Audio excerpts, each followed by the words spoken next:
La mujer con flujo de sangre fue la persona que tocó el borde del manto de Jesús. Ella pensó que podía ser sanada sin que Jesús la notara.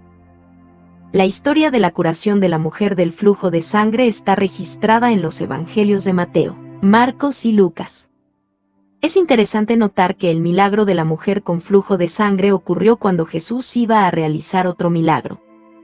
Iba de camino a la casa de Jairo, cuya hija tenía una enfermedad terminal, cuando esta mujer tocó su manto. Bienvenidos al canal, La Biblia. La Biblia no registra el nombre de la mujer que tuvo flujo de sangre. Todo lo que se sabe es que probablemente era residente de la ciudad de Capernaum. Antes de conocer a Jesús, ya había sufrido 12 años de una hemorragia. Algunos eruditos entienden que el flujo de sangre de la mujer era constante. Otros entienden que la hemorragia no era necesariamente constante, pero sí frecuente. Luego, periódicamente sufría de pérdida excesiva de sangre. En todo caso, aquella hemorragia lo dejó debilitado físicamente. Además, el flujo de sangre también la hizo impura según la ley mosaica. De esta forma, aquella mujer enfrentó una serie de privaciones religiosas y sociales. Nunca pudo ir al templo de Jerusalén. Todo lo que tocaba también se consideraba sucio. Antes de la ley levítica, la cama en la que dormía, la silla en la que se sentaba, las cosas que vestía y la ropa que vestía estaban todos sucios. Cualquiera que tocara a la mujer con flujo de sangre era considerado inmundo. La Biblia también dice que la mujer con el flujo de sangre había buscado ayuda en todos los sentidos. Gastó todo lo que tenía en los médicos de su época. Pero ningún tratamiento médico resolvió su problema y su salud empeoró cada vez más a lo largo de los 12 años. Todo esto indica la situación desesperada de esa mujer.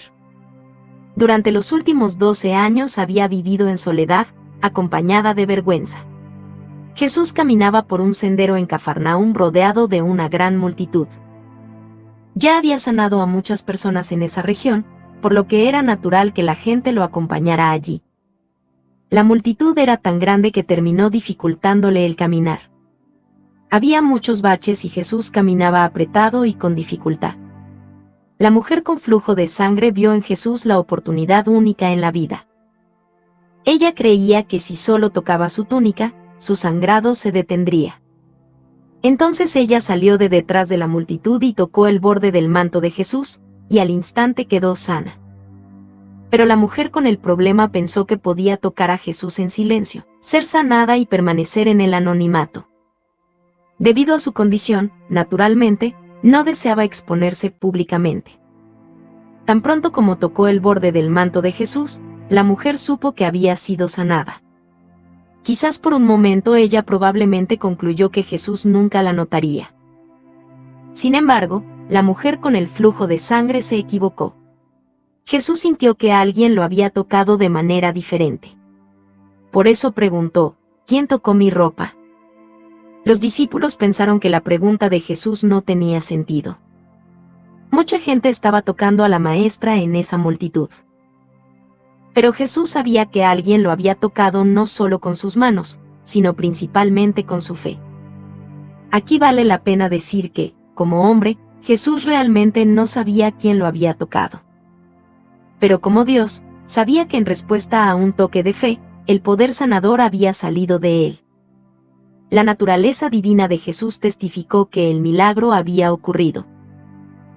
Entonces la mujer que había padecido el flujo de sangre escuchó la pregunta de Jesús y se dio cuenta de que él la estaba buscando en medio de la multitud. Ella entendió que no podía esconderse. Su fe oculta sería revelada. La Biblia dice que en ese momento la mujer se acercó a Jesús temerosa y temblando, y le dijo toda la verdad. Aquí es necesario entender que esa fue una situación bochornosa para esa mujer. De acuerdo con la cultura de su época, no era apropiado que ella estuviera a la vista del público. Además, sabía que su enfermedad la hacía impura y que no podía tocar a nadie. Así que no sabía exactamente si Jesús la reprendería por lo que había hecho. Pero aún así ella se postró ante Jesús y le contó todo. Probablemente fue en este punto cuando explicó el sufrimiento que había soportado durante 12 años. pero en lugar de reprenderla, Jesús la consoló amorosamente. Él dijo: «Hija, tu fe te ha salvado, vete en paz y sé libre de tu maldad». Con estas palabras Jesús no solo aseguró que la mujer con flujo de sangre había recuperado la salud, sino que también restableció su vida social y religiosa. Ahora esa mujer finalmente podría irse en paz.